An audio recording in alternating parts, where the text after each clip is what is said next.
92% of all SaaS businesses fail within 3 years, even with funding. Only 40% become profitable. The SaaS startup game is brutal. It's already hard. Why make it even harder? And so, knowing I only have 8% chance of succeeding, I would avoid these 4 software businesses. Unless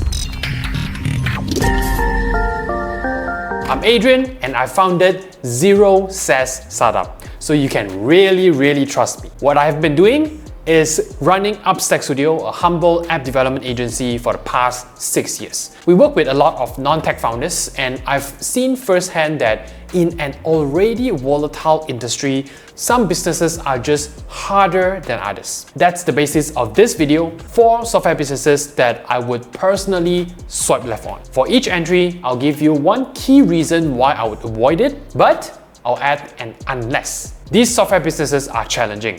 Unless certain requirements are met, then maybe that's $1 million maybe, and more on it at the end, so stick around. For now, let's look at the first entry: two-sided marketplaces. All marketplaces share one thing in common: they facilitate buyer-supplier transactions. A marketplace makes transactions safer, more convenient, private, or in some cases, a marketplace is what makes the transaction possible at all. Looking at you, dark web merchants. It can seem like an easy option since you just need to build a basic space, and in theory, you can launch a marketplace MVP in a day. Then comes the network effect. A marketplace is not a difficult SaaS, it's a difficult business. Typical SaaS, you focus on one target audience, your users. Hard enough. A marketplace, you focus on 2 audiences, buyers and suppliers. The UX is different for each, so twice the testing, twice the iteration, twice the validation, twice the debugging, and twice the user support.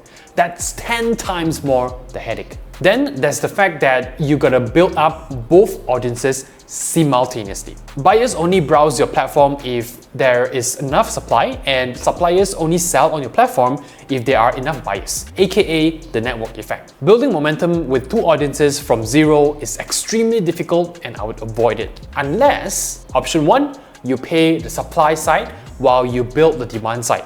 Think Uber incentivizing drivers to quit their jobs and drive full-time. You'll need serious money for this. Option number 2, you own a business or partner with a business that can inject enough initial buyers. This is actually a total boss move, because then you make money from your competitors. Example, Line Booker is a South African logistics company that already offered freight transport services of their own. So they already had a solid customer base. Then they added a marketplace service on top of that, so other transporters could register and advertise on their platform. They can now profit even from other suppliers. Fintech, healthcare, and legal services. Most software and apps will store anonymous user data in some form. But apps under certain verticals like finance, healthcare, and legal services deal with personal data, real information about people. It's one thing to have a database of random usernames and passwords, but when you start keeping real names,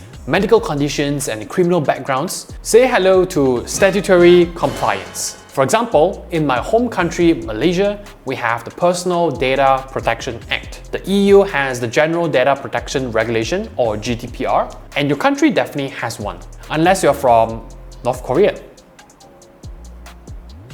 Sweet, I didn't get nuked. This is gonna be hilarious! These acts outline how businesses manage any personal data they collect. Your software must comply with 100% of the rules 100% of the time. And for good reason, these apps are a target for hackers. Break the rules, even unknowingly, and you could face legal action, like the founder of Do Not Pay, who got threatened with prison time for trying to use AI to provide legal counsel in court. So you may have the most amazing idea, and it may solve the most butt-clenching pain point ever. Unless you are ready to deal with legislation and data breaches, those butts must sadly remain clenched. Unless you do have a financial or legal background and you are familiar with relevant laws in your country, and you can instruct your developers on what you need, because they don't know. For example, during the MVP stage, it's normal to use APIs to access third-party services. In Malaysia, businesses can't carelessly transfer data overseas, so a fintech SaaS here may have to build certain functions from scratch or even host their data on-premise from day one. Productivity-based apps. These includes but are not limited to note-taking apps, journaling apps, calendars and schedulers, reminders and to-do list makers, meditation apps, bullshit stretching apps, document scanners, workout planners, budgeting apps, and task management apps. I just shat on half of Google Play Store. That should tell you how saturated the space is. To be competitive, you'll need a lot more, and I mean a lot more, than just a good product. Case in point, Flow, a task management SaaS founded in 2009. They thought, build a good product that scratched their own itch and others with the same problem would sign up. Then a competitor came 2 years later in the form of Asana, and Asana had venture capital funding. And not long after, with the money, Asana beat them at everything. Flow founder Andrew shared the story in a series of tweets. All in all, Flow lost $10 million. The only thing that flowed were Andrew's tears. Actually, Andrew is a multi-millionaire with multiple successful ventures, so he was fine. Do you have millions of dollars to experiment with? I encourage you to read Andrew's story in full, but here are the takeaways. Productivity apps with no competitive advantage are very common. Starting small works best in uncompetitive spaces or niches. If you are in a competitive VC-funded space, it's foolish to compete without raising money. Ultimately, unless you have a competitive advantage or millions in funding, avoid productivity apps if you can. Not that my opinion mattered compared to his, but I agree. It's insanely difficult, bordering on impossible, to make a productivity-based software that hasn't been done before. And there's always a better funded competitor waiting to choke you out of the market. Your time is better spent looking for more niche problems. Unless you're releasing the app or software for free to build brand awareness and generate leads to sell something else. Say you're a dentist. Option 1, your app reminds people to brush their teeth 3 times a day. That's 3 times people are reminded you exist. Option 2, your app also asks them if their teeth hurt. If they say yes, the app invites them to your office for a face-to-teeth consultation. Social media apps: Reddit, Twitter, Facebook, Instagram, Threads, and humanity's favorite toilet bowl, TikTok.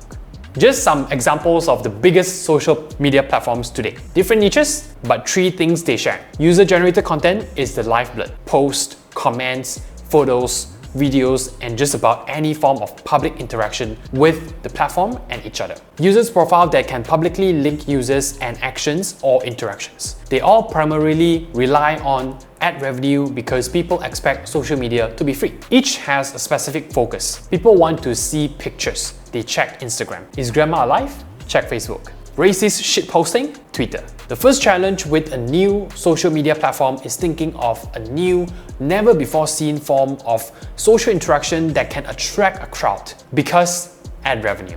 But if marketplaces are difficult because of 2 audiences, a social media app has 2 bajillion audiences, and some of them hate each other. So you are a prison warden making sure inmates behave and don't scare off advertisers. My humble suggestions: leave social media to the lizard overlords. I am not a lizard.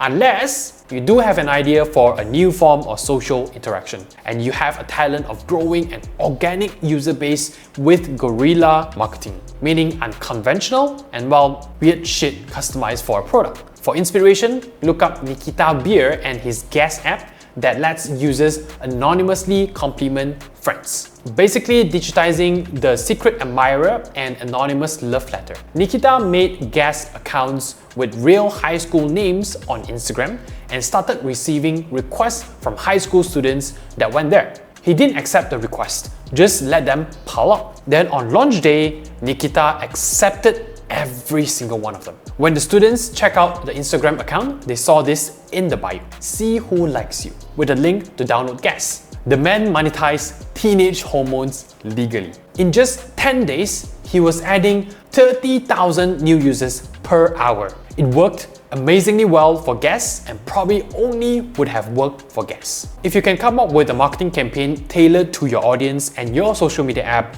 then maybe. So what are the signs of a challenging software business? Based on what we just looked at, here's what I would try to avoid. Anything that requires a network effect, faces VC-backed competition, has no economic moat, more on that later, requires legal expertise I don't have, deals with personal data. Instead, an ideal project is pretty much the opposite.